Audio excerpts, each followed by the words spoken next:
Bismillahirrahmanirrahim. Perkenalkan, nama saya Fatwaridul Siregar. Saya jurusan Akuntan Syariah. Saya akan membahas 7 cara mengantisipasi menyelamatkan ekonomi RI dari corona. Oke, yang pertama, wabah virus corona memberikan dampak yang cukup besar bagi perekonomian Indonesia. Dampak itu bisa saja diminimalisir, namun hal itu tergantung dari kebijakan yang diambil oleh pemerintah mengatasinya.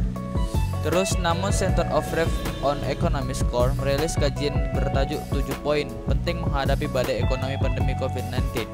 Isinya tentang beberapa kebijakan ekonomi yang perlu diperkuat, yaitu yang pertama, untuk mempercepat pengobatan pencegahan penularan yang lebih luas.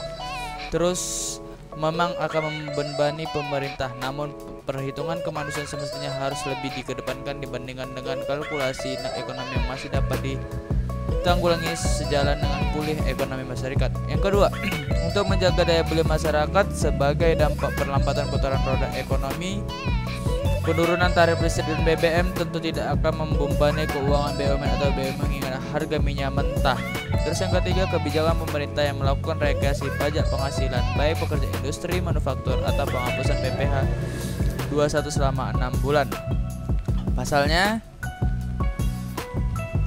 perlambatan ekonomi saat ini tidak hanya dirasakan oleh sektor industri manufaktur, tetapi juga sektor-sektor lainnya. Yang keempat, upaya pemerintah untuk menjaga daya beli masyarakat bawah dengan memberikan bantuan langsung atau BLT kepada masyarakat yang mengalami penurunan pendapatan dan mengalami pemutusan hubungan kerja. Perlu didukung oleh kebijakan untuk dijamin kelancaran pasokan dan distribusi barang khususnya. Yang kelima,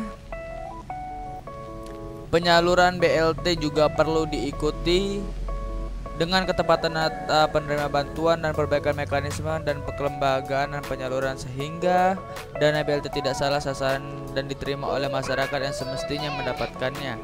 BLT juga menjaga daya beli masyarakat, semoga bisa tercapai. Yang keenam, Otoritas Jasa Keuangan atau OJK agar memperlakukan kebijakan yang mendorong lembaga keuangan untuk melakukan recording dan refinancing utang-utang sektor swasta.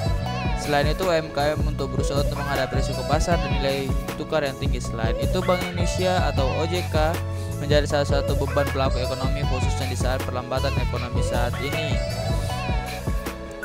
Perbankan hanya turun 27 BPS, lebih rendah dibandingkan penurunan suku bunga deposito sebesar 44 BPS. Yang ketujuh, membuka peluang untuk membuat terobosan kebijakan baru divisi fiskal, opsi perlambatan defisit anggaran melebihi yang batas yang ditetapkan Undang-Undang Keuangan Negara diperlukan di tengah semakin banyaknya kebutuhan belanja negara untuk memberikan insentif kepada perekonomian.